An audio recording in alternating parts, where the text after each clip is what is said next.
기르는 알릴리오 북스. 여러분 안녕하세요. 조수진입니다. 유시민입니다. 조국입니다. 네. 지난주에 이어서 조국 교수님 나와 계시고요. 조국 서울대 법학전문대학원 교수의 법고전 산책, 요 책입니다.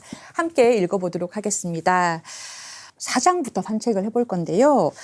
죄형 법정주의 체살의 베카리아라는 분입니다. 이분은 1700년대 사람이에요. 그런데 26살인 1764년에 이 책을 썼다고 하고요. 범죄와 형벌이라는 책인데 26살? 네. 근데 그 당시에 사회계약론이 출간된 지가 2년 됐을 때래요. 그죠? 그럼 이게 약간 그 청년인 베카리아 씨가 이 사회계약론에서 약간 좀 영향을 받은 게 있는 겁니까? 네, 그건 뭐 당연히 이제 확인되는 것 같습니다. 뭐 베카리아의 책의 기본에 사회계약론이 전제되어 있고요. 그 실제 그 책들을 잘 보게 되면 사회계약론은 당시에 계몽사상가들의 그 기본이었던 것 같습니다. 그래서 범죄와 형벌 서문에도 베카리아가 루소에게 자기가 빚지고 있음을 밝히고 있습니다. 그래서 베카리아는 뭐 오늘 그 시청자들도 독자분들 같은 경우 익숙하지 않으실 분인데 형법 하는 사람들에게는 고전 중에 고전인 책이라서 제가 일부러 뽑았고, 단순히 또 법학자들만이 아니라 우리나라 형사사법 시스템을 바라볼 때 한번 어떤 고민을 해야 될 것인가, 그러니까 한국 형사사법 체제가 어떻게 잘 돌아가고 있는가, 어떻게 개선돼야 하는가를 생각할 때 고전 중에 한 권을 뽑으라면 저는 베카리아의 그 범죄와 형벌을 꼽고 싶습니다. 그 되게 웃겨요. 제가 이거 여기 인용문 중에 164쪽에 지금 인용문이 있는데 압제자가 내 주장을 접한다면 그건 내게 두려워해야 할 일인지도 모른다. 그러나 압제자는 독서 취향을 갖고 있지 않기에 내가 걱정할 일은 별로 없을 것이다. 이거 막 터졌어요, 진짜. 엄청나게 놀리는 거죠, 사실은. 책을 많이 읽으면 압제자가 될 수 없어요. 책은 아주 오래된 책일수록 그 가치가 있기 때문에 살아남은 거고요. 네. 되게 오래 살아남은 책은 인간의 삶과 존재의 의미에 관련해서 보편적인 메시지를 갖고 있는 경우가 일반적이에요. 그래서 그런 책을 많이 읽거나 또는 저희 동시대의 그런 공부를 많이 하고 그런 인간과 사회의 문제에 대해서 심도 있는 글을 어떤 깊이 있는 글을 쓰는 이런 분들의 책을 읽다 보면 자기도 모르는 사이에 이렇게 세상 보는 눈이 넓어지고 인간을 보는 눈이 따뜻해지고 그리고 사람을 대하는 태도가 점점 더 인간다워지게 돼 있거든요. 그 압제를 할 수가 없어. 독서를 안 하면 압제자가 된다, 이런 말씀이네요. 네, 그거는 이제 책을 읽으면 생각을 하고 생각하는 대로 살게 될 가능성이 높고요. 책을 전혀 읽지 않으면 그냥 사는 대로 생각하게 돼요. 그러니까 압제자는 왕이잖아요. 왕은 그냥 책을 안 읽으면 그냥 왕으로 그냥 사는 거예요. 그냥 권력 휘두르면서. 근데 왕이 책을 많이 읽으면 이 나의 권력을 활용해서 뭔가 가치 있는 일을 해야 되겠다라는 생각을 하게 되죠. 그래서 이제 그런 사람들이 계몽군주가 되는 경우가 왕왕 맞습니다. 있습니다. 자주 있지는 않지만. 맞아요. 그래서 책이란 건 참 위대한 거죠. 알릴리오 북스의 역할이 크네요. 네, 조국 교수님께서 지금 우리 법고전 산책에서 뭐라고 이 책을 한마디로 얘기하셨냐면 166페이지에 국가형벌권을 다루는 사람, 일테면 경찰, 검사, 법관이 봐야 할 단 한 권의 책을 고른다면 이 책이다. 이렇게 왜요? 얘기하셨어요. 그러니까 우리 사회에서 이제 민주화가 되고 난 뒤에 우리가 뭐 대의제 민주주의 확립됐기 때문에 투표도 하고 표현의 자유도 보장되고 했습니다만은 형사사법 체제에 대해서는 그 여러 가지 논란이 많이 있다고 생각을 하고 있습니다. 근데 형사사법 체제가 권위주의 때 형성되고 난 뒤에 그 시민들을 갖다가 단지 피의자, 피고인 정도로 취급하고 또는 뭐 잠재적 피의자, 잠재적 피고인으로 취급하는 정도로 그런 습성, 관행이 이제 고착되어 있는데 형사사법 체제를 집행하는 사람 중심으로 이 시민들을 바라보는 것이죠. 근데 베카리아는 그러지 말라는 것이거든요. 뒤집어 보는 거죠.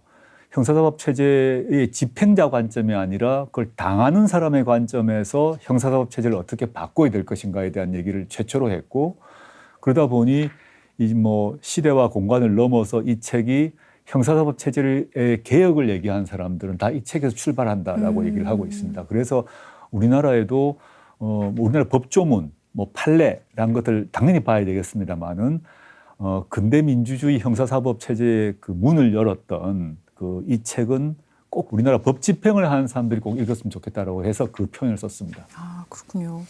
그러면은 26살에 이런 역작을 쓴 베카리아 이 사람은 누구예요? 이탈리아에서 왜 갑자기 이런 역작이 나온 겁니까? 고향이 어디야? 밀라노. 어머니가 누구야? 이런 거 궁금해져. 밀라노 출신이고요. 북부 이태리죠. 그 이제 북부 이태리의 이제 미미한 귀족 집안 출신의 청년이었는데 그 이 사람이 26세 이 책을 냈는데 26이면 정말 어린 나이 아니겠습니까? 지금 보더라도 뭐 대학교 갓 졸업한 정도로 될 건데 유럽 전체를 뒤흔드는 책이 됩니다. 그래서 단순히 유럽의 계몽 사상가들이 충격을 받았을 뿐만 아니라 유럽의 계몽군주라는 사람들이 이 책에 약간 심취를 해서 아, 우리 시스템에 문제가 있긴 있지 해서 계몽군주들도 형사사법 체제를 바꿔야겠다는 얘기를 말로 하는 상황이 되거든요. 아, 그 정도로? 그 정도였습니다. 보지 말라 했는데. 근데 그 계몽군주에서 나는 이 정도를 보는 사람이라고 자랑하고 싶은지도 자기는 몰랐죠. 이제 이걸 보고 이걸 우호적으로 의견 표명을 하는 순간 앞에자가 아니게 되니까. 예, 예. 그래서 계몽군주들도 이 책을 언급하고 계몽사상가들도 언급해서 당시 유럽에서는 범죄의 형벌이 일종의 베스트셀러가 되고 이 책의 기초에서 형사사법 체제를 보다 인도주의적으로 바꾸자라는 얘기를 막 하게 됩니다. 그래서 그 이제 위대함이 있고 이 책 하나로 유럽 전체를 흔들고 그 뒤로는 지금까지 한국에서도 적어도 학자들 사이에서 영향을 주고 또 다른 나라에서도 계몽사상가들 외에도 형사사법의 개혁을 얘기하는 사람들은 다 이 책에서 출발한다라고 보시면 되겠습니다. 그러면 이 베카리아의 범죄와 형벌 책 내용이 뭔지 좀 볼 건데요. 죄형 법정주의라고 소제목을 다셨거든요. 네, 네. 170쪽 맨 위에 보면 베카리아는 범죄와 종교적 죄악이 다르다고 선언합니다. 여기서 근대 형법학이 출발합니다. 이거 굉장히 중요한 거거든요. 엄청나게 중요한 거죠. 혐오스럽거나 종교적이거나 오 그러면 안 되는 거 아니야 라는 거랑 범죄로 처벌해서 너 이거 안 돼 라는 거랑은 다른 거잖아요. 네, 네. 이게 정말 베카리아의 엄청난 위대한 업적인데요. 아, 이게 베카리아가 예, 예. 이걸 구분하기 시작한 예, 거예요? 그렇습니다. 신하고 크라임을. 예. 우리가 이제 죄 그러면 그 죄가 두 가지 의미가 있는데 종교적으로는 죄악이라는 죄가 있고 형법에서 얘기하는 범죄가 있지 않습니까? 둘 다 죄라서 같은 거라고 생각하지만 베카리아는 종교적 범죄는 sin이고 형법상 범죄는 크라임이라고 딱 구별한 거거든요. 이게 이제 뭐 그게 그건다 싶을 수 있습니다만은 엄청난 중요한 의미를 갖는 게 종교적 범죄일, 종교적 죄악일지 모르나, 즉 종교 교리에 위배될지 모르나 이거는 처벌해서는 안 되는 행위가 있다라고 딱 선을 그어버린 거죠. 그럼 그게 뭘까 생각해 보면 지금 당장은 사람들이 이제 너무 당연하게 생각할 수 있는데 혼인빙자 간음죄라는 게 지금 위헌으로 결정돼서 없거든요, 우리나라에. 네. 근데 옛날에 범죄로 처벌이 됐단 말입니다. 간통죄도 그렇고. 간통죄도 마찬가지인 거고요. 아, 근데 이 문장은 지금 그 당시 18세기에는 그 도덕과 종교가 거의 같은 예, 의미로 이제 통용이 됐기 때문에 왜냐면 기독교 사회에서는 도덕의 어떤 원천을 성서에서 찾았기 때문에 예. 거의 우리가 도덕적인 죄악과 종교적 죄악이 구분이 안 됐어요. 예. 지금 오늘날 우리 사회에서는 이 종교적 죄악, sin, 영어로 sin으로서는 이 종교적 죄악을 좀 넓게 번역해야 될 것 같아요. 도덕적 흠결 예. 또는 도덕적인 잘못과 이 형법상의 범죄를 예. 확실히 구분하지 않으면 예. 근데 안 된다 이런 건데 요즘도 어떤 검사들이 이렇게 뭐 방송에 나와서 인터뷰하면서 나쁜 놈들 혼내주는 게 검찰의 임무 아닙니까? 이렇게 막 얘기를 하더라고요. 저는 그 말 들으면서 예. 언제 검찰 보고 나쁜 놈 잡으라고 줬어? 범죄자를 잡으라고 준 거지. 범죄자를 나쁜 놈 하고 등치시켜 쓰는 이 언어가 지금도 사실 횡행하고 있는 거 아니에요, 우리나라에? 지금 정확히 지적을 하셨는데요. 그러니까 범죄라 그러면 훨씬 더 좁고 엄격하게 해석을 해야 되고 적용도 조심해야 한다면 그건 국가가 개입하니까요. 그렇죠. 어떤 행위가 범죄라고 규정되는 순간 쉽게 말하면 국가형벌권이 즉 경찰, 검찰 등등이 시민 여러분들에 대해서 압수수색도 할 수 있고 체포도 하고 구속도 하고 전화도 감청할 수 있고 통장 다 볼 수 있다는 얘기거든요. 예를 들어 간통이 범죄라고 합시다. 그럼 당신이 어디에 있었냐? 다 위치 추적할 수 있다는 얘기죠. 그럼 당신 누구와 만나서 언제 어디서 무엇을 했는지를 국가기관이 다 보게 되는 건데 그러면 그런 국가형벌권의 작동을 어디까지 허용할 것인가의 문제입니다. 그러면 이제 우리가 나쁜 짓 한 사람은 혼내줘야지. 이게 이제 아주 뭐 종교적 관점, 아주 봉건적 사고이라면 나쁜 짓이란 것은 국가형벌권이 모두 개입해야 돼? 그럼 혼내준다는 것은 뭐지? 근데 그게 아니라 베카리아는 나쁜 짓을 모두 범죄로 처벌할 수는 없다. 나쁜 짓과 범죄는 다른 거다. 형벌을 내릴 때도 형벌의 종류가 정확해야 되고 그 범죄와 균형에 맞게 딱 그 범죄의 불법 중대함에 비례해서 형벌이 내려져야 돼라고 말했습니다. 그러니까 무단횡단했다고 해서 사형시키면 안 된다는 절대 아니라는 거죠. 그러니까 우리는 아직까지 제도는 재형법정주의가 제도적으로 안착되었지만 사고에 있어서는 여전히 좀 봉건적인 게 많이 있습니다. 즉 중형주의, 혹형주의가 한국 형사사법 제도에 있어서 많이 깔려 있습니다. 나쁜 놈 혼내준다. 그렇죠. 법 집행자들 입장에서는. 그리고 그걸 또 언론도 정치인도 상당 부분 공유하고 있거든요. 그게 뭐냐면 나쁜 놈 혼내줘야지 이겁니다. 근데 근대 민주주의의 핵심은 나쁜 짓이 뭐지? 나쁜 놈은 뭐지? 나쁘다 좋다의 문제가 아니라 나쁘단 말이 너무 넓지 않습니까? 근데 혼내준다는 말도 너무 넓지 않습니까? 그걸 제한하고 제약하려는 게 근대 민주주의 형법의 핵심이고 그 사상의 출발이 이제 베카리아라고 보시면 되겠습니다.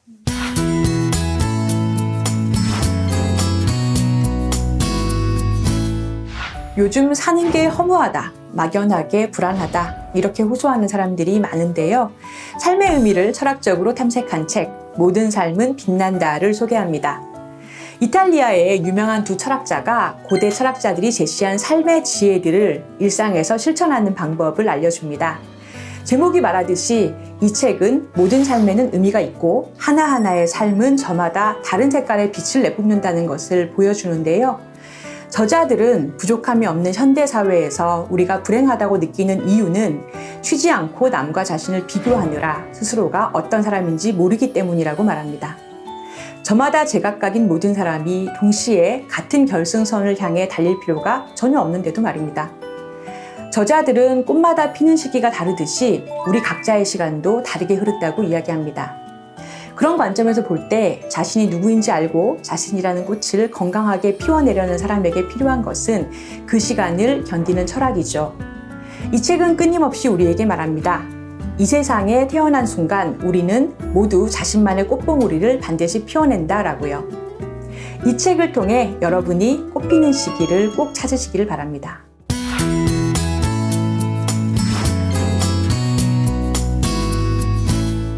무엇을 처벌해야 될 것인가에 대해서가 지금 근대 형법학의 출발이 된 범죄와 종교는 다르다라는 부분이 있고요.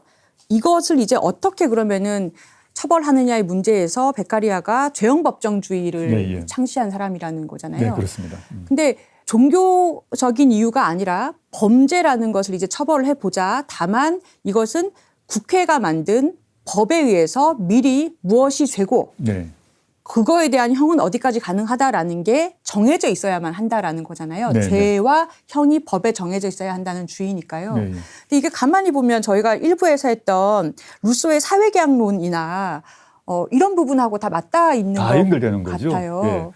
그러니까 베카리아의 역할은 몽테스키우의 루소 등 사회계약론의 정치사상에 기초해서 그거를 형사사법에 적용해서 형사사법 분야에 깊이 들어가서 발전시킨 것입니다.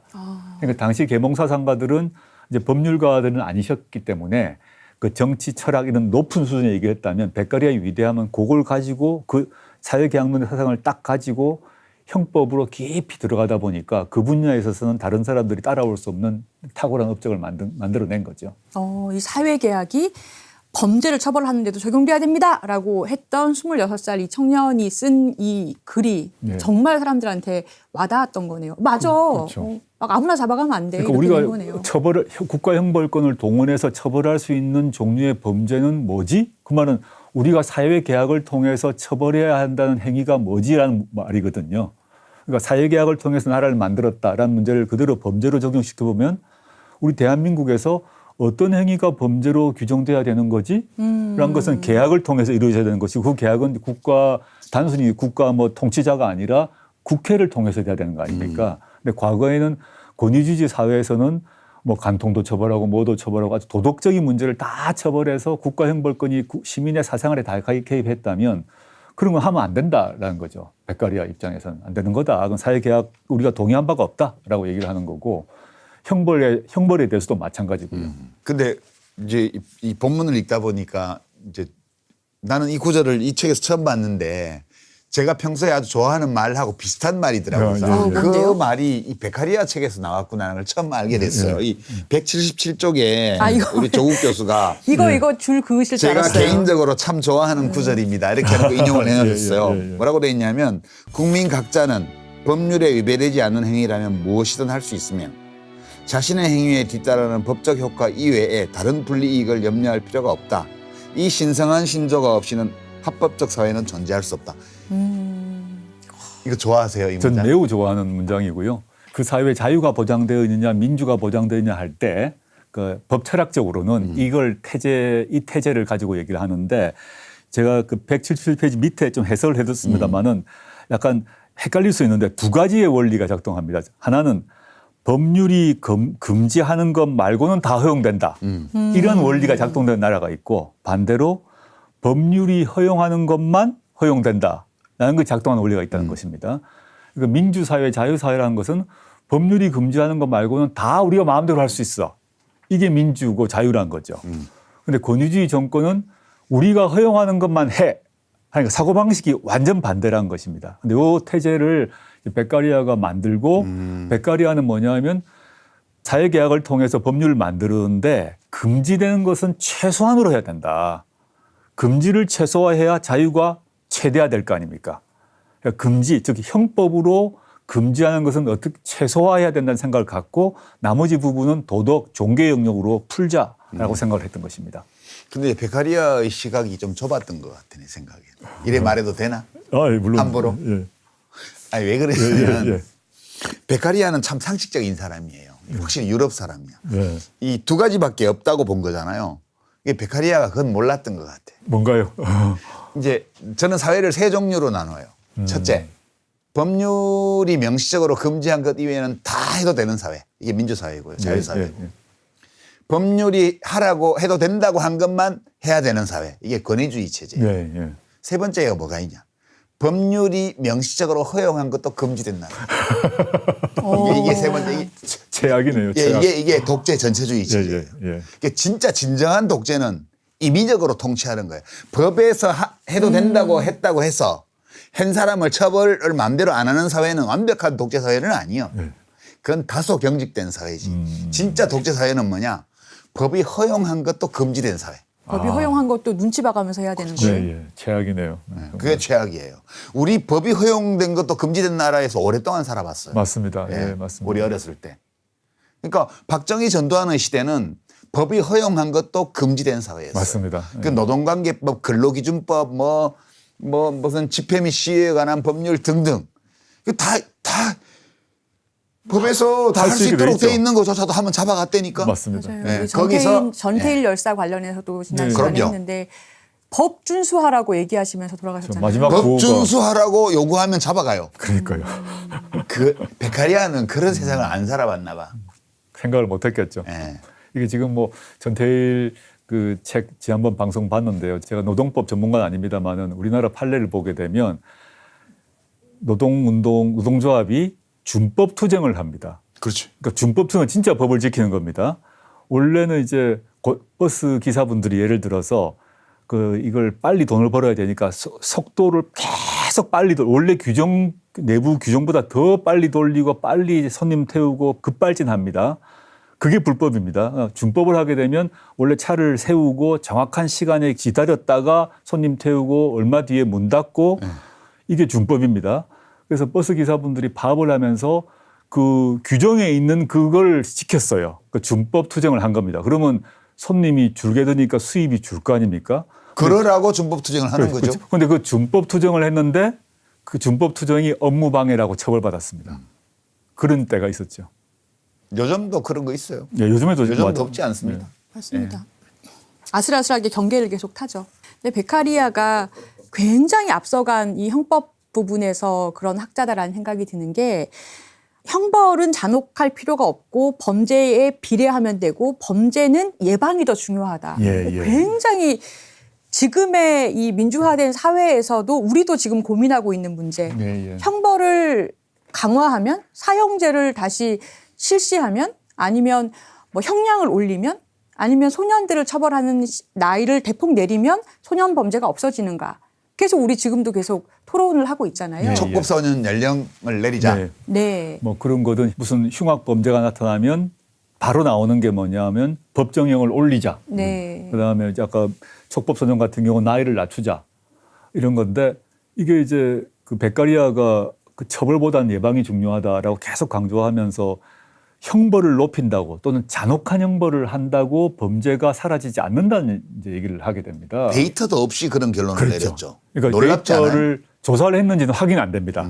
근데 이제 베카리아가 밀라노에 있으면서 밀라노 거기서 그냥 철학적 사색받으러 하지 않았을 것 같고요.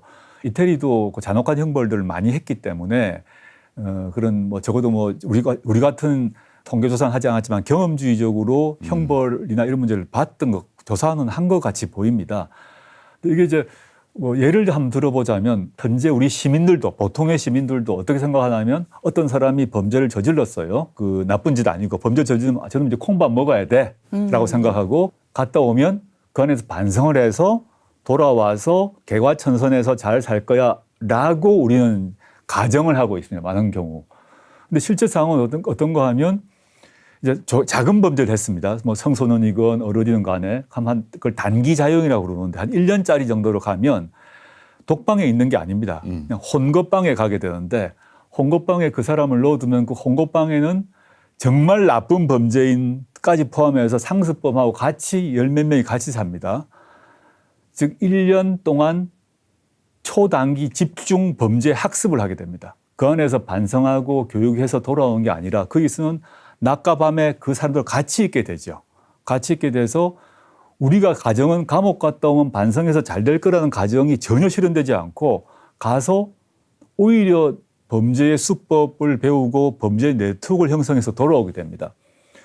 그래서 이 베카리아의 사상이 기초해서 이제 형사사법 개혁을 한 나라들은 유럽 같은 경우 특히 북구가 더 그러한데 어떻게 하고 있나 하면 여러 가지 방식으로 감옥의 형태를 바꿉니다. 가장 이제 완화된 방식은 징역 1년을 살면 출퇴근형을 합니다. 출퇴근하더라고요. 아침에 감옥으로 출근을 합니다. 출퇴근한다고요? 감옥에 가서 오전 오후 이제 노역을 하죠. 일하고 밤에 잘 때는 집에 가서 잡니다. 왜냐하면 그 사람들 같이 중범죄가 자지 말라는 거죠. 가장 부드러운 방식은.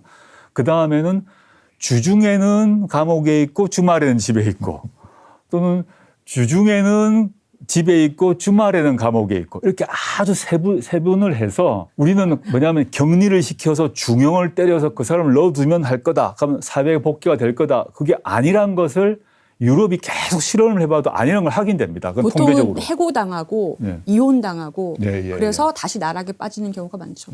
유럽의 경험은 이제 베카리아의 사상을 현실화시킬 때는 이런 처벌의 방식을 감옥의 방식을 아주 세분화시킵니다. 그래서 이런 개방교도소까지 있죠. 근데 우리는 이제 그게 아니라 개방교도소가 있긴 있습니다. 청주에 그 여성 대상 교도소가 있습니다만 대부분 경우는 그냥 넣어버리는 거죠. 넣어버리면 잊혀지고 없어졌지만 사라지지 않거든요. 꼭 1년 뒤는 2년 뒤는 돌아옵니다.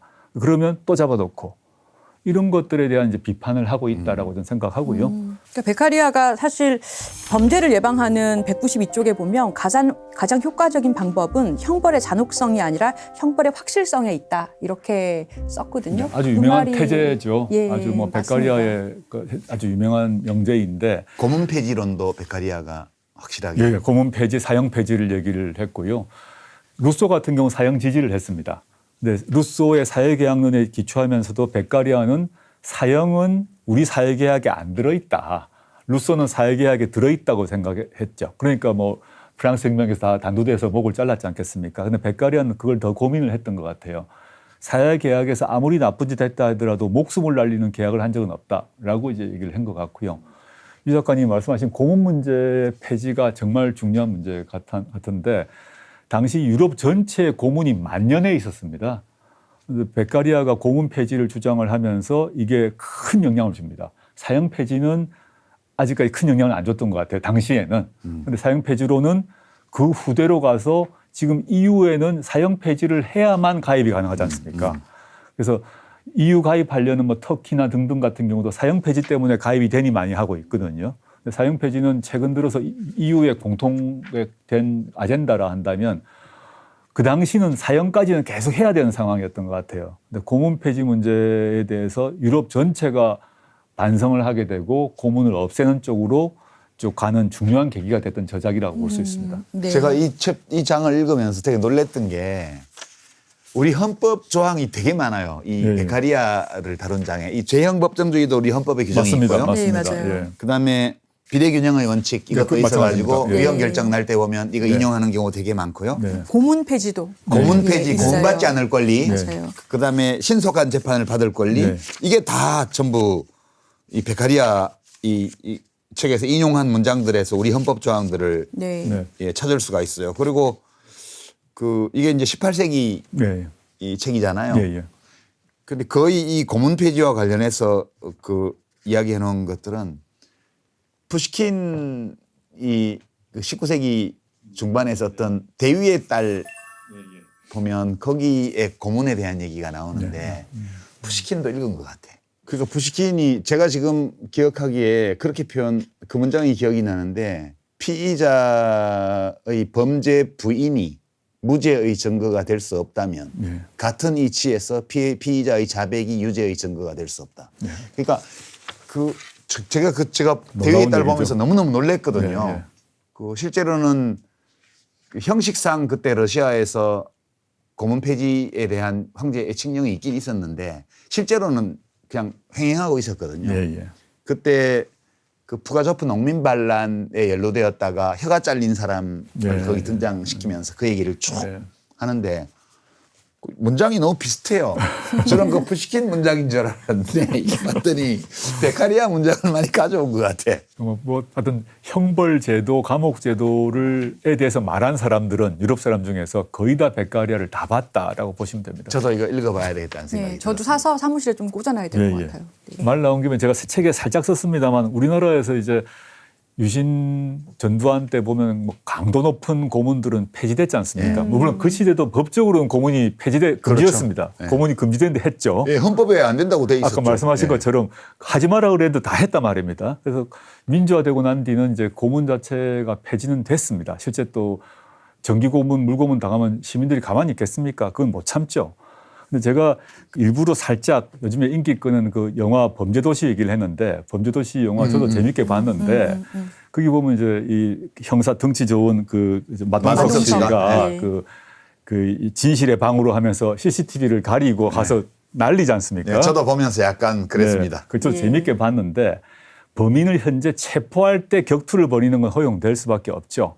그런데 신문을 할 때 CCTV 끄고 때리는 거는 불법이거든요. 불법이죠. 잡혀가요 그거 네. 하면. 근데 그걸 우리가 이제 보고 웃는데 좀 약간 불편했다. 그래서 영화를 만드시는 분들 또 범죄도시 4가 나오고 5가 나온다고 하는데 그 문제는 약간 곤란한 게 아닌가 싶어서. 약간 곤란한 게 아니라 많이 곤란합니다. 아, 물론입니다. 그거. 예. 예. 그래서 우리가 자연스럽게 영화를 보게 되면 그것이 우리가 허용되는 문화라고 생각하기 쉬운데 우리나라에서 엄청난 사람이 본 영화인데 그게 CCTV 끄고 진실의 방으로 요 워딩이 요 말이 그냥 그 트레이드 마크처럼 돼 있어요. 그러니까 폭력이 좀 희화되면서 예, 예. 그 심각성이 좀 희석돼 버리죠. 그렇죠. 그리고 실제 판례를 보더라도 그 경찰관 분들이 CCTV 끄고 때린 경우에 다 불법으로 처벌됐습니다. 2010년도 일이죠. 예, 예. 근데 그걸 영화에서는 그냥 편안하게 나와가지고 요거는 주제 넘은 얘기인지 모르겠습니다만 영화 제작자분들이 그거는 좀 빼야 되는 게 아닌가 저는 생각을 합니다. 주제가 전혀 안 넘고요.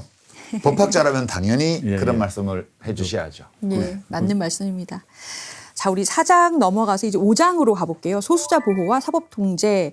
여기서는 3권의 책을 다루셨어요. 그러니까 토마스 페인의 상식이란 책, 인권이란 책, 그리고 알렉산더 해밀턴, 제임스 메디슨, 존 제이의 페더럴리스트 페이퍼 이 책인데요.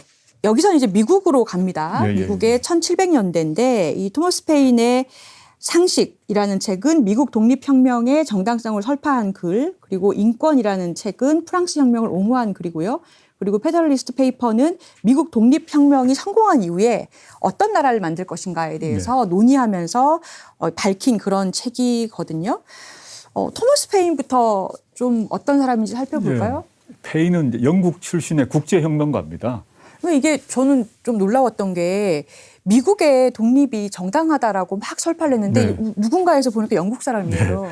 영국 입장에 반역자고 예. 당연히 영국으로 못 돌아가는 상황이었죠. 그래서 이 사람이 참 대단한 게 미국 혁명을 주창하고 이 자신의 이 상식 인권은 이 작품이 미국 혁명가들에게 모두 읽히는 책이 됩니다. 사회계약론이 프랑스 혁명가들이 다 읽었던 것처럼 페인의 상식과 인권은 미국 혁명가들은 다 보게 되고 나중에 미국 독립선언 등을 작성하는 데 영향을 줍니다. 근데 페인은 그걸 하고 난 뒤는 또 프랑스로 건너가요. 그래서 뭐 프랑스 가서도 미국 독립 후에는 프랑스 혁명에도 관여하고 좀 대단한 나라를 왔다 갔다 하면서 혁명에 뛰어든 사람인데 물론 이 페인은 이제 법률가도 아니고 그 법학자도 아닙니다만은 이 사람이 얘기하는 그런 이 사람이 생각하는 사상 속에 공화국이라는 게 없었던 거거든요. 없었죠. 예. 수천 년간 없었는데 미국 혁명에 참여하는 사람들이 이제 어떤 나라를 만들 것인가 고민을 하는데 페인이 공화국이다라고 이제 시작을 한 겁니다. 그럼 사람들이 약간 당황스러운 상황이 되죠. 왜냐하면 당시에 이제 새로운 나라는 만들긴 만들어야 되는데 왕을 데리고 와야 되는지 세워야 하는지 이런 얘기를 하고 있었는데 페인은 공화국이라는 걸 확실히 얘기를 했고요. 귀족제도 안 된다, 왕정도 안 된다, 공화국이라는 걸 확실히 했던 것 같고 그뿐만 아니라 페인의 중요한 의미는 새로 만드는 그 공화국이 왜 필요한가와 관련해서 자유로운 나라가 되려면 인치가 아니라 법치가 관철되는 나라라는 얘기를 강조합니다. 이게 아주 전 중요한 의미가 있어서 일부러 페인은 법률가가 아닙니다만은 이 두 책을 뽑았습니다. 여기 보면은 211쪽에 보면 페인을 소개하고 있으신 부분이 있는데 영국 동부에 가면은 페인의 동상이 있는데 이렇게 한 손에 인권 책을 든 동상이 있다고 하고요. 그 동상도 여기 사진이 어떤 동상이지 하면 딱 있어요. 있는데 미국의 2대 대통령인 존 애덤스가 한 유명한 말이 있는데 페인의 펜이 없었다면 워싱턴의 검은 헛되이 휘둘러졌을 것이다. 그러니까 미국이 성립하지 못했을 것이다. 이렇게 얘기를 했다는 거네요. 그만큼 영향력이 있었고 이게 뭐 학술 논문이라기보다는 정치적 팜플렛입니다. 원래는. 그리고 아주 선동적인 글이기도 하고요. 근데 당시에 이제 영국에 맞서서 싸웠던 미국의 혁명가들이 이 페인의 이 두 팜플렛을 보고 아주 격정적으로 뛰어들게 되는 계기가 됩니다. 저는 이제 되게 재밌게 본 게 약간 그때 사람들 중에는 이거 우리가 요즘 허경영 씨 보는 듯한 눈으로 보기도 했을 것 같아요. 이 개혁 방안 내는 거 보면 놀랍죠. 놀라운 게 많아요. 그러니까 지금 현대 용어로 아동수당이요. 사회 대개혁 14개 방안이라는 방안을 내놨죠. 보편적 아동수당, 보편적 노령수당, 그다음에 이제 그 의무교육, 또 신혼부부 수당도 있습니다. 신생아 출산수당, 그 신혼부부 수당, 그다음에 장례비 지원, 뭐 이런 거. 그다음에 그때는 창문에 세금부가 있잖아요. 유럽에 전반적으로 다 그렇게 했는데, 그러니까 어디다 세금을 물려야 될지를 잘 판단을 못 하겠으니까 지금처럼 이렇게 소득 파악이 잘 안 될 때니까. 그러니까 창문이 많은 집은 그때는 창문을 내는 게 건축학적으로 비용이 많이 드는 일이었거든요. 그러니까 창문이 많으면 돈이 많다고 간주를 해서 부자다. 창문의 개수를 그 사람의 지불 능력의 척도로 본 거예요. 그래서 이제 그런 거 이것도 이제 없애라고 그러고요. 그다음에 그 군인들 월급 올려주는 거 이런 거 나오고요. 그다음에 군인연금 주라고 그러고 뭐 이런 거를 누진세 도입하라고. 이분이 이제 놀라운 사회 대개혁 방안을 얘기했고 그 놀랐다는 것이 그 유럽의 계몽 사상가들이 그 절대군주제와 싸우고 했습니다마는 페인이 말한 이런 사회개혁 방안 얘기를 안 하거든요. 미국에서도 미국의 혁명가들도 영국으로부터의 독립은 주장을 하지만 또 이런 또 사회 대개혁 방안에 대해서는 얘기를 하지 않습니다. 그런데 페인이 놀라운 것은 미국 독립을 얘기하고 또 사회계약론에 따라서 새로운 공화국을 만들자라고 얘기함과 동시에 이제 당시 민중을 위한 제도 개혁 방안, 요즘식으로 얘기하게 되면 복지, 민생, 그렇죠. 기본소득 이런 얘기를 그 당시에 했던 것이죠. 그러니까 단순히 정치적으로 공화제를 채택하는 것만으로 안 되고 그러니까 이 점에서는 루소의 인간 불평등 기원론이나 이런 거에서 많은 영향을 받았다고 볼 수 있어요. 물론입니다. 그러니까 정치 체제를 공화제로 하는 거는 필수 불가결한 것이고 네, 예. 그 공화제라는 정치 체제를 운영함으로써 이루어야 될 정책의 목표로 이런 보편적인 복지제도나 이런 것들을 제안한 거예요. 그렇습니다. 정확히 보였습니다. 그게 놀랍죠. 네, 놀랍고 그 점에서 이제 페인의 위대함이 있다고 보고요. 미국에서도 이런 페인의 제안은 실현되질 오랫동안 못했고 빨갱이 취급받았죠. 물론 이제 루즈벨트의 뉴딜 전까지는. 네. 근데 지금도 미국에서 이런 주장하면 뭐 좌파다 비판받을 거고 우리나라에서도 마찬가지인데 지금 우리나라에서 지난 대선 또는 그 이전에 계속 이 논쟁 속에서 기본소득이냐 복지수당 문제, 보편적 복지 문제가 논쟁이 됐지 않습니까? 그런 맥락에서 이 페인의 사상은 우리나라에서 여전히 의미가 있다라고 생각합니다.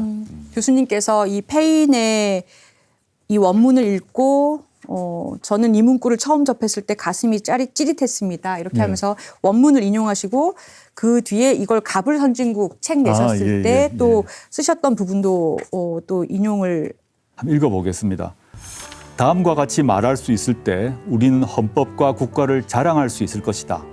즉, 이 세상 어느 나라보다도 우리의 빈민은 행복하고 그들에게 무지와 불행이 없으며 감옥에는 죄수가 없고 거리에는 거지가 없으며 노인들에게는 부족한 것이 없고 세금이 과중하지 않으며 우리는 세계의 행복과 친구이기 때문에 합리적인 세계가 우리의 친구라고 말할 수 있을 때 그렇다. 그러니까 이 꿈이 처음으로 그러니까 유럽에서는 야금야금 19세기 중반부터 예, 예. 복지국가 논의가 되기 시작해서 영국에서 먼저 좀 움직임이 생기고 독일에서 비스마르크 그렇죠. 총리 예, 때 예. 그 프로센 제국 쪽에서 먼저 좀 이가 예, 예, 이루어지고 예. 그리고 유럽이 전반적으로 20세기 들어와서 복지국가 쪽으로 이동해 왔는데 미국이 유일한 무풍지대로 있다가 결국은 대공황이 터지고 나서 네. 어마어마한 비극적 참사가 생기고 나니까 그때 루즈벨트 대통령이 4번 대통령에 뽑히면서 맞습니다. 이 페인이 말한 것 중에 일부를 예, 예. 실천에 옮기죠. 그러니까 그 되게 놀라운 사실인데 루즈벨트 대통령이 당시에 제일 먼저 했던 대책 중에 하나가 중서부에 그때 그 기후변화 때문에 굉장히 날이 건조해서 흉년이 많이 들어서 그 노인 빈곤층이 대량 발생합니다. 예, 예. 이 미국 중서부 지역에. 여기에 그 빈곤 노인 고령층에게 현금 지급을 시작을 하거든요. 아, 예. 그게 미국 역사에서는 처음으로 있었던 일이에요. 현금 지급을 했군요. 예. 그때. 그러니까 무려 150년이 지나서야 미국이라는 나라에서 페인이 말한 공화제는 이미 됐고. 독립혁명과 동시에 됐지만 예. 이 토마스 페인이 말했던 복지국가로 가는 첫걸음은 루즈벨트 대통령 때 왔어야 처음으로 150년 후에 한 발이 내딛어졌거든요. 맞습니다. 그러니까 이 사람의 꿈이라는 게 얼마나 시대를 앞서갔던 것인가를 지금 대단한 생각하게 거죠. 해주는 거죠. 지금 시점 우리나라 아까 말씀드렸습니다만 한국에도 이게 우리나라 정책 민주화가 됐고 우리가 선거권 자유롭게 행사할 수 있고 정당의 자유 있고 언론 자유 있다라고 우리가 다 알고 있고 그렇습니다만은 즉 과거 권위주의 정권에 비하면 우리의 모든 그 뭐 사상이나 표현의 자유가 훨씬 더 보장되어 있지 않습니까? 그런데 즉 정책 민주화가 되었음에도 불구하고 사회 경제적 측면을 보게 되면 부익부 빈익빈 심하고 또 노동, 뭐 농민 등을 통상 말하는 이제 민중의 경우에서 삶은 여전히 불안한 상황이 있기 때문에 이걸 어떻게 해결할 것인가가 우리 시대적 과제다라고 생각을 해서 페인의 이 14개 사회 대개혁 부분을 뽑았습니다. 네, 이 5장에서 다루는 게 소수자 보호와 사법 통제라는 소주제인데요. 그 다음 책인 페더럴리스트 페이퍼는 사법 통제를 예, 얘기를 예. 하는 것 같아요. 그 연방주의자 선언 그렇죠. 이게, 그렇죠. 이게 피더럴리스트 페이퍼라는 거 페이퍼니까요. 우리식으로 말하자면 선언문 제목이 연방주의자 선언이에요. 네. 예. 저는 저자와 관련해서 이 세 사람은 다 이제 그 미국 건국의 아버지들이라고 이제 불리죠. 물론 그 동시대로 보게 되면 저는 이 세 사람은 미국 건국의 형제들이겠죠. 다 이 친구고 동지였던 관계인데 뭐 각각 성향은 다르고 계급도 다릅니다만은 지금 우리나라 헌법 체제 또 우리나라 공화국 체제에서도 작동하고 있는 여러 가지 원리를 당시에 이제 주장을 했던 것입니다. 특히 페이퍼 51번은 정독을 하면 좋겠다 이렇게 하시면서 그 내용을 소개를 하고 있어요. 만약 인간이 천사라면 어느 정부도 필요 없을 것이다. 또한 천사가 인간을 다스린다면 정부에 대한 외적, 내적 통제도 필요 없을 것이다. 인간을 통치하는 인간의 정부를 구성하는 데 큰 어려움은 바로 여기에 있다. 우선 정부가 피치자, 국민이죠. 들을 통제할 수 있도록 해야 하고 그 다음으로 정부가 그 자신을 통제할 수 있도록 해야 한다. 야. 몽테스키에는 뭐 천사가 오더라도 권력은 분립해서 상호 견제하도록 해야 된다라고 말했다면 네. 페더리스트 페이퍼의 이 저자들은 천사가 오더라도 또 누가 뭐 권력자가 되더라도 이 권력의 구성 자체를 어떻게 형성할 것인가를 새로 또 봐야 된다. 권력 분립만의 문제가 아니라 또 있다. 미리 말씀드리자면 권력 분립 외에 이제 대의제 민주주의를 통해서 다수결을 통해서 권력을 잡지 않습니까? 그럼 그 다수자는 소수자를 억압한다라고 본 거죠. 네. 그 다수자의 독재를 주의하지 않게 되면 그 사회 내에 정치적, 사회적, 문화적 소수자는 억압받을 수 있기 때문에 이거를 주의해야 된다라는 경고를 이제 하게 됩니다. 그러니까 지도자에 대한 견제책이 필요하다. 네네. 그러니까 이 페더럴리스트 페이퍼의 51번의 핵심 내용 중에 하나가 그 다수결 원칙이 잘못하면 폭도의 규칙이 될 수 있다는 예, 예. 걸 경고하는 거잖아요. 그렇습니다. 그럼 예. 이제 그거를 통제할 수 있는 장치를 만들어 놔야 된다는 얘기고. 근데 여기 이제 242쪽에 우리 조국 교수가 이 저자는 아니지만 예, 예. 3대 대통령이었죠. 미국의 토마스 제퍼슨 말을 이렇게 인용했습니다. 같은 맥락이죠. 예, 예. 인민의 51%가 다른 49%의 권리를 빼앗는 곳에서는 민주주의는 폭도의 규칙에 지나지 않는다. 네. 정치적 소수자의 만의 문제는 아닙니다.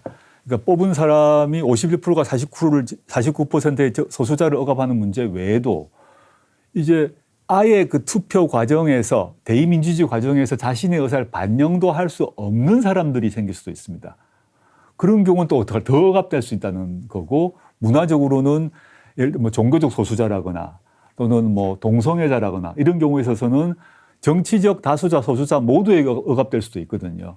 그래서 이제 이 페더리스트 페이퍼 같은 경우는 당시는 뭐 그 동성애자라는 성적 소수자의 문제가 아니라 종교적 문제를 많이 얘기를 했는데 예를 보면 미국에서는 소수 종파가 많이 있지 않습니까? 근데 미국이란 나라가 영국에서 건너와서 종교적 이유로 건너와서 이제 나라를 만들었기 때문에 소수 종파에 대한 존중을 매우 강조했던 것 같습니다. 이 사람들은. 네. 이것이 지금 우리 시점에 되새겨보면 여러 가지 메시지를 주는 거죠.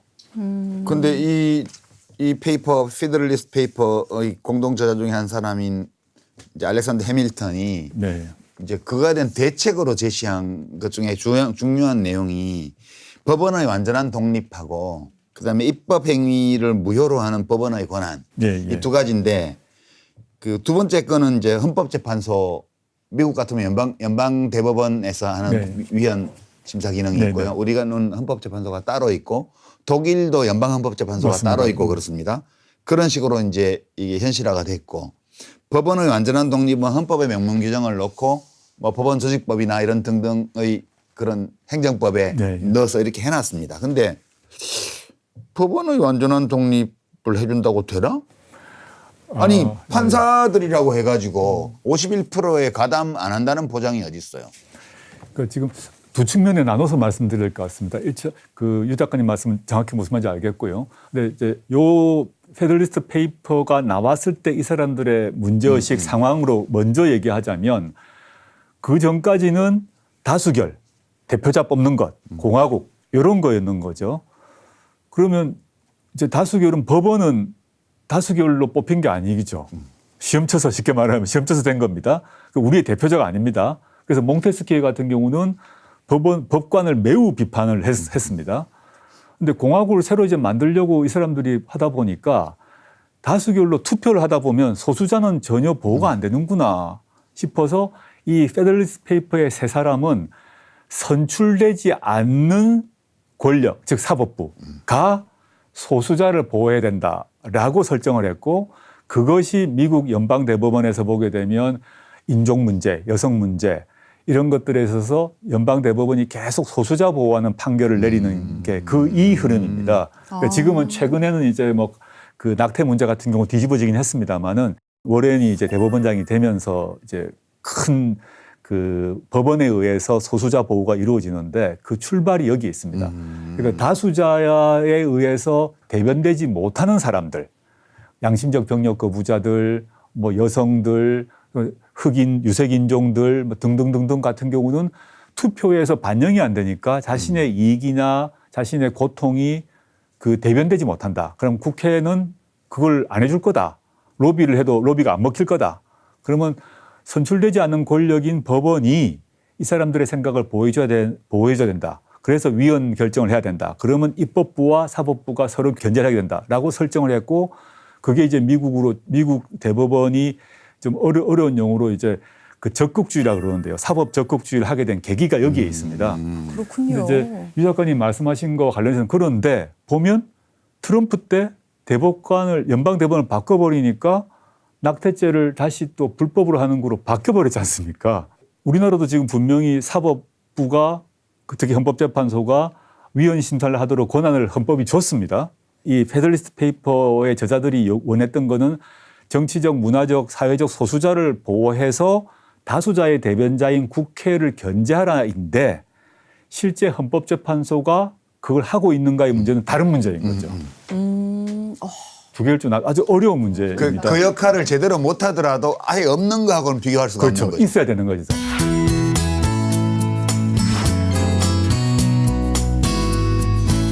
6장으로 한번 가보겠습니다. 자유. 존 스튜어트 밀의 자유론. 이거 저희 알릴리오북스 1회 방송으로 했던 책인데요. 이거는 조국 교수님이 꼭 하시고 싶은 말씀만 좀 듣고 지나가면 좋을 것 같아요. 예, 시간 관계 적이 나올 것 같고요. 더 잘하셨던 것 같고요. 우리나라 권위주의 정권 때 강조했던 그 자유가 뭘까를 생각해보면 대부분 반공자유였던 것입니다. 반공주의에 제한된 자유 또는 반공주의 또는 반복주의의 틀 안에서의 자유. 이런 경우 많은데 미래 생각을 보면 전혀 다른 것이죠. 그러니까 가장 자신이 싫어하는 자신과의 적대적인 사상의 자유를 보장해야 된다라고 계속 강조를 하고 자신이 좋아하는 사상의 자유를 보장한다는 게 의미가 없는 거죠. 자신과 또는 국가가 싫어하고 증오하는 그 자유를 보장하라라는 것이 미래 자유론의 전 핵심 중에 하나라고 생각하고요. 그래서 우리나라에서 지금 자유가 강조되고 있는데 그 반공자유주의 또는 기업의 무한정한 자유 만 자유주의라고 생각하는데 미래 자유는 전혀 그런 게 아니다라는 얘기를 강조하려고 했고요. 그러면서 밀은 노동조합 강화 주장하고 여성 투표권 지지하고 각종 사회복지 강조하거든요.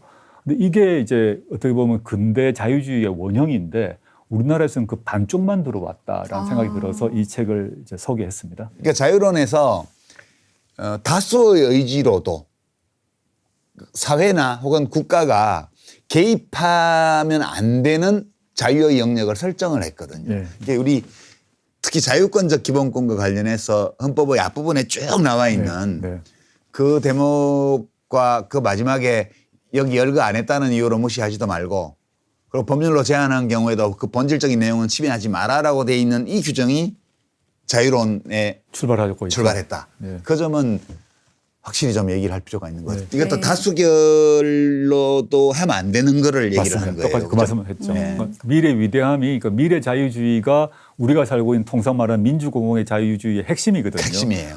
자, 이제 7장으로 가보겠습니다. 권리.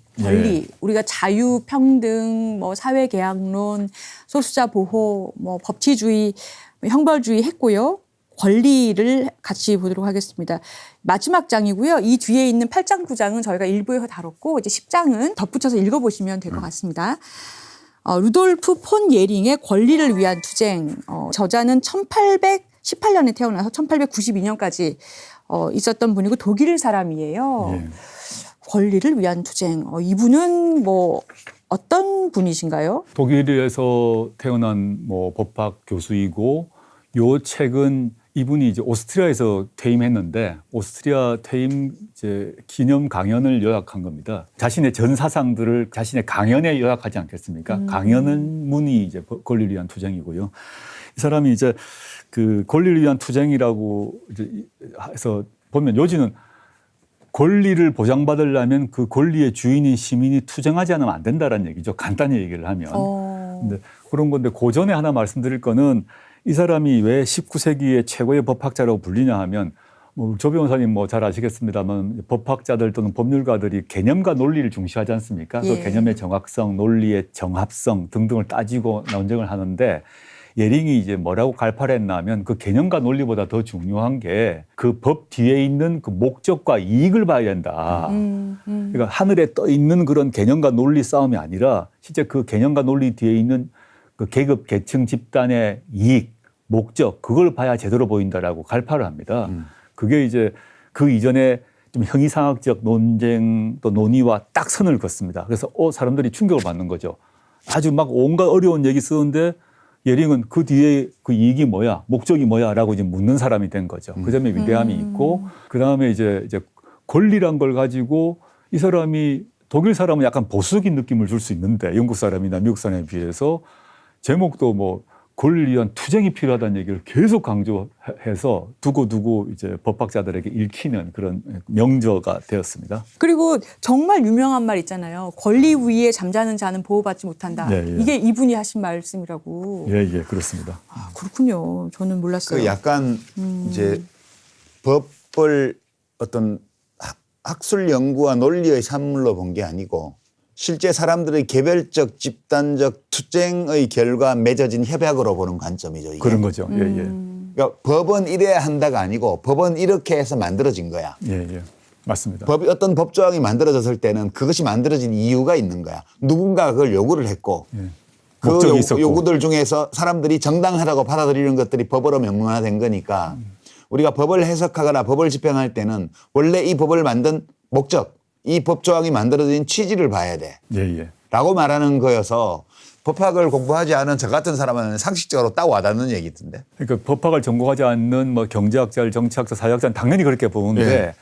이제 법조인 또 법학자들은 어떤 경향이 있었나 하면 그런 것들을 잘 보지 말고 법 자체의 개념과 논리에 집중하라는 학문이 아주 강하게 있습니다. 근데 이분은 그 법이 왜 만들어졌는지를 늘 생각하라라고 네. 했다는 거잖아요. 그러니까 법을 해석할 때도 그 법의 그 목적을 전제로 또 그 이익을 전제로 해석하라는 얘기이기도 하죠.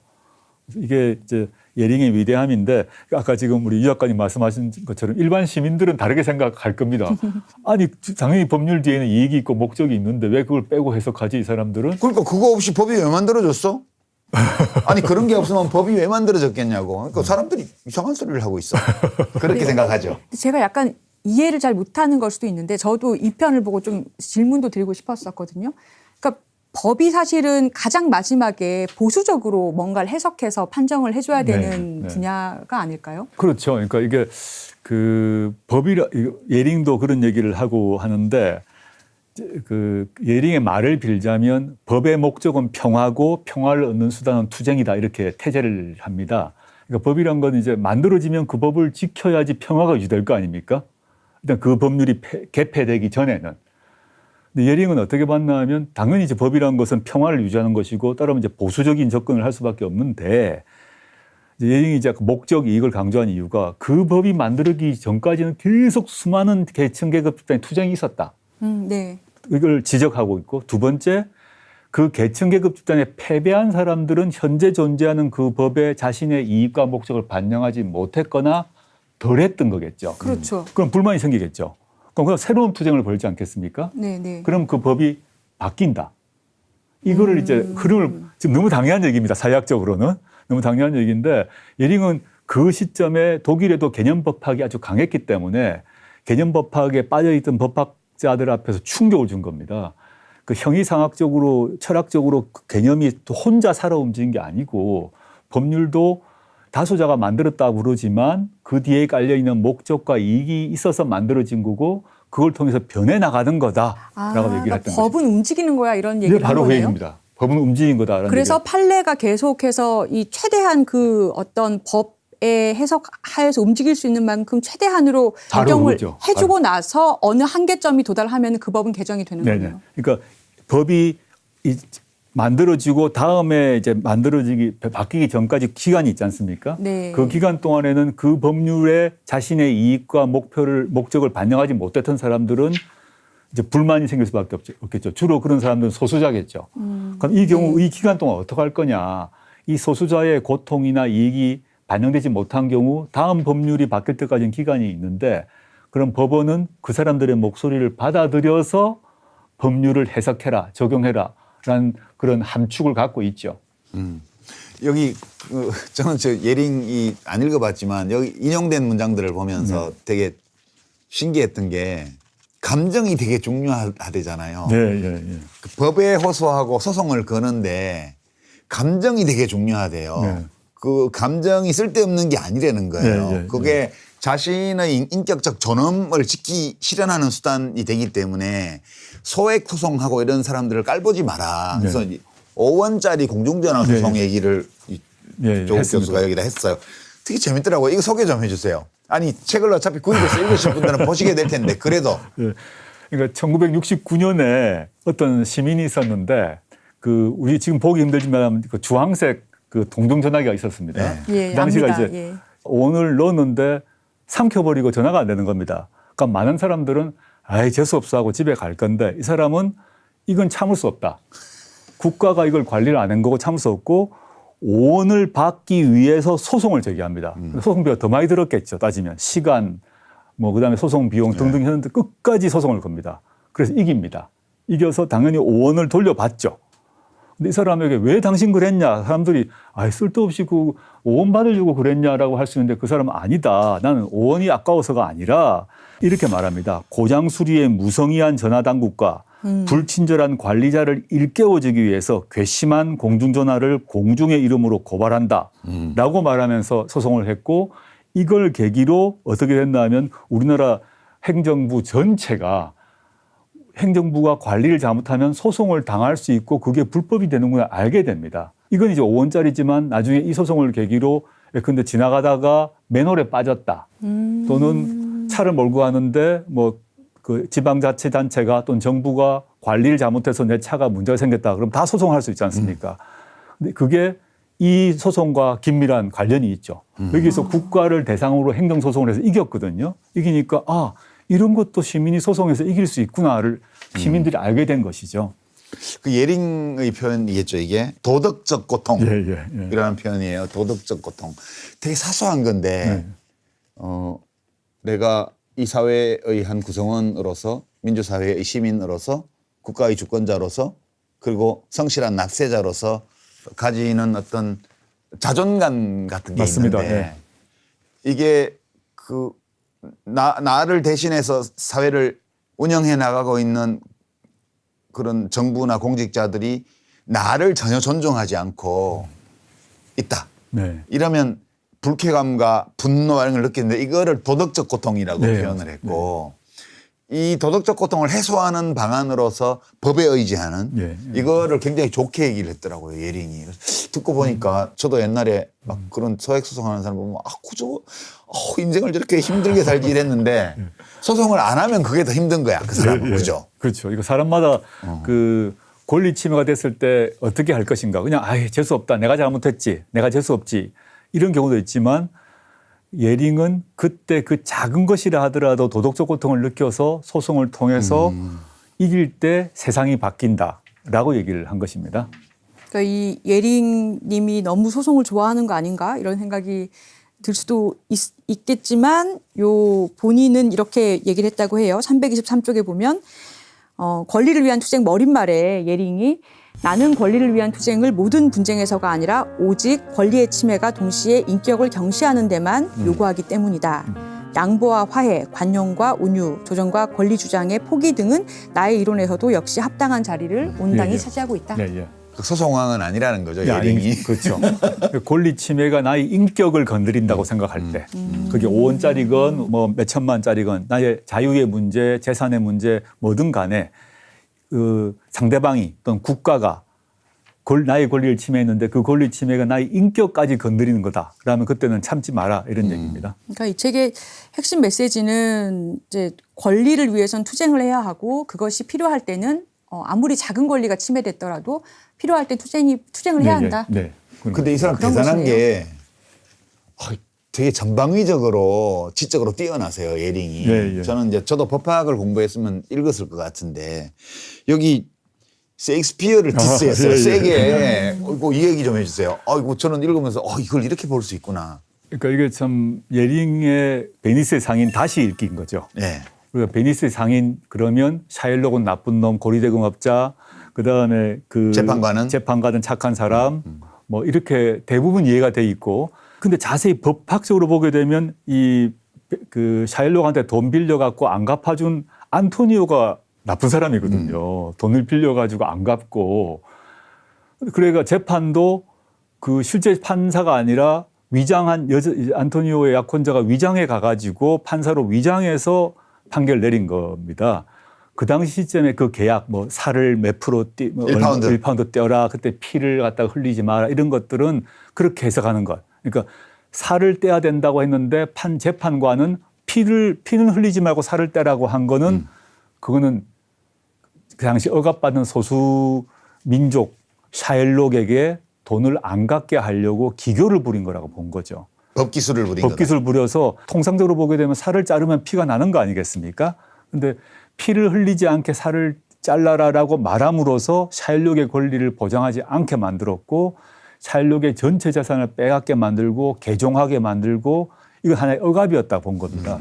이게 이 독일에서 게다가 독일 같은 경우도 유태인에 대한 좀 부정적 인식이 여전히 그때도 있었는데 예링이 대단한 게 자신은 독일 사람이고 유태인에 대해서 좋지 않은 생각을 갖고 있었을 건데 그 당시에 통상적인 상황인데 이 셰익스피어의 베니스 상인의 근본에는 유태인에 대한 반유대주의가 있다. 반유대주의, 유태인에 대한 경멸하는 게 깔려 있다라고 보고 대단한 게 이제 당시에 유태인은 그 유럽 전체에서 뭐 이렇게 소수민족일 뿐만 아니라 천대받고 경멸받던 존재 아니었습니까?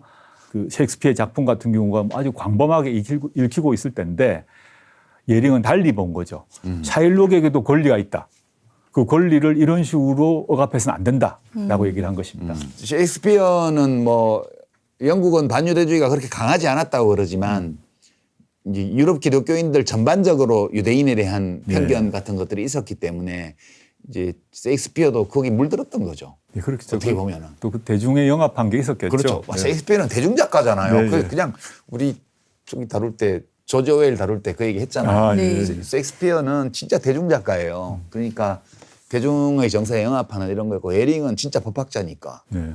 엄정하게 본 거죠. 이 책이 전체적으로 연극이나 영화도 많이 인용을 네. 하고 있는 것 같아요. 그래서 두루두루 재밌는 부분이 많이 있는 것 같습니다. 저도 야 이거 네. 범죄와 형벌하고 네. 이 예링 책은 좀 법학을 공부 안 해도 한번 읽어볼 만하겠다는 꼭 권합니다. 둘 다 생각이 얇아가지고 읽기도 쉽고요. 얇다는 게 중요해요. 네. 자, 이렇게 저희 2주에 걸쳐서 조국 교수님 모시고요. 법고전 산책 읽어봤습니다. 교수님 2주 동안 함께 해주셨는데 어떠세요? 뭐 일단 알릴레오 북스에 초대해 주셔서 너무 감사드리고요. 저는 이걸 뭐 옛날부터 읽었고 했습니다만은 이게 단순히 뭐 저 법학 전공자, 법학자, 법률가들의 문제만은 아닌 것 같다는 생각을 계속 해왔고 이번 기회에 이런 법과 관련된 고전들을 좀 풀어내보자는 생각이 있었습니다. 이 책에서도 가능하면 좀 쉽게 알기 쉽게 읽기 쉽게 썼고요.